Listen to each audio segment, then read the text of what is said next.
it's National Poetry Month, and I am feeling fine indeed. Yes, indeed. I'm just on my way to get my cheat day food. I have those about twice a month. Keeps me at bay. So, yes, indeed. Yes, indeed.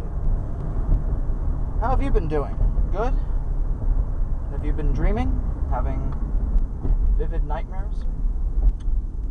You know, I recently wrote this long suite. It was in about 13 parts. It started out as a poem in free verse, and I decided to keep that, but also rewrite it as either 13 songs or poems, or one extremely long one. And duration and length doesn't really matter to me as much as it used to when I was more immature and just broadening my horizons. But it's been treating me a lot better now. Anyway, the long and short of it is that my ex-girlfriend bought me this sleep mask because I can only sleep in the pitch black at night, and so I started wearing it, and a while later I began to experience these extremely vivid nightmares, the kind that you wish you never had. And the last one, the final straw, it was demonic possession.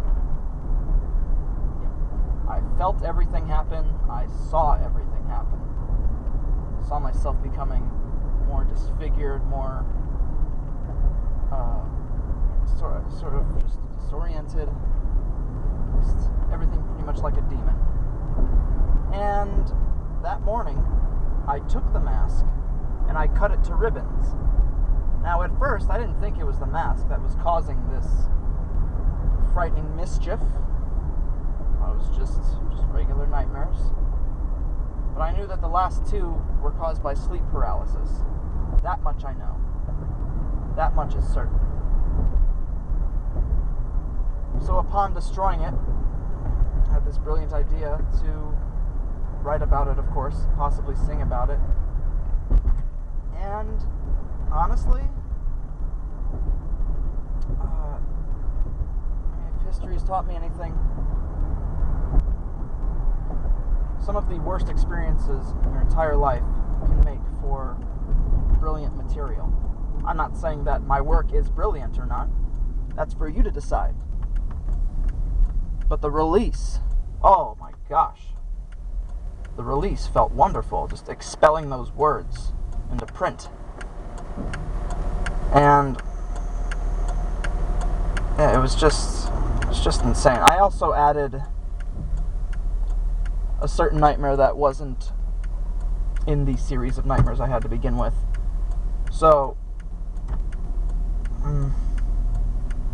late February, early March of 2013, my son, technically he was a cat, but I called him my son, he passed away.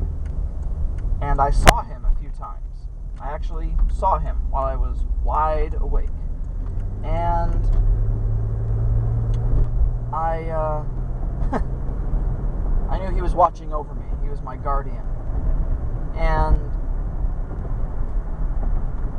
yeah, I knew that he wanted me to move forward. He was just watching over me temporarily. Just making sure that everything would be hunky-dory for me. And it was. It truly was. And it meant a lot to me. But then, this one night I dreamt about him, standing at the foot of my bed, and he jumped off, and he stood on the floor, just stared at me. All of a sudden, out of nowhere, his fur, all of it, just wafted away.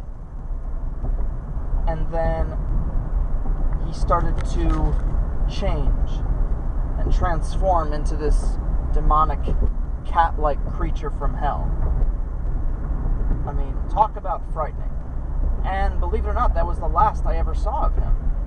But it also upset me because that's not how I wanted to remember him at all. He was the greatest thing that ever happened to me, that cat. Had him for almost my entire life. I think about 17, 18 years of my entire life. He was there with me. I loved him to death. I really did. And I write about him at times. It helps. It's very therapeutic. I wrote this 7-page poem. It was sort of a combination of between an elegy and a eulogy. What I would have said if there was a grand funeral. And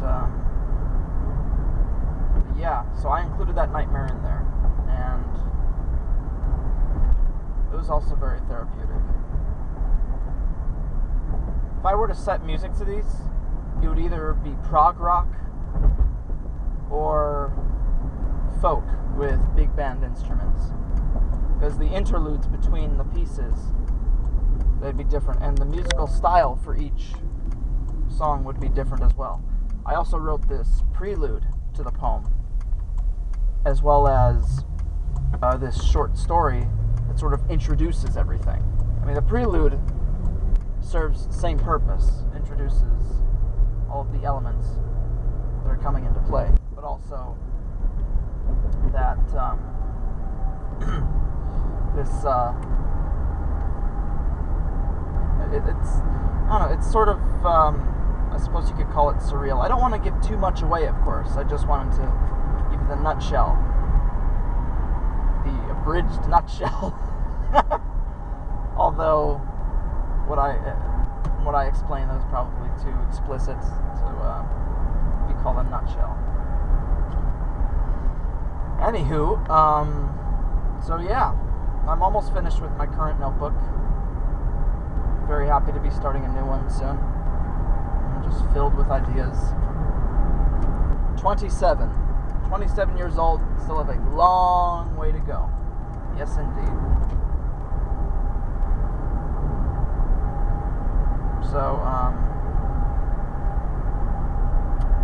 what was I going to say? Ah, right. Poetry lives!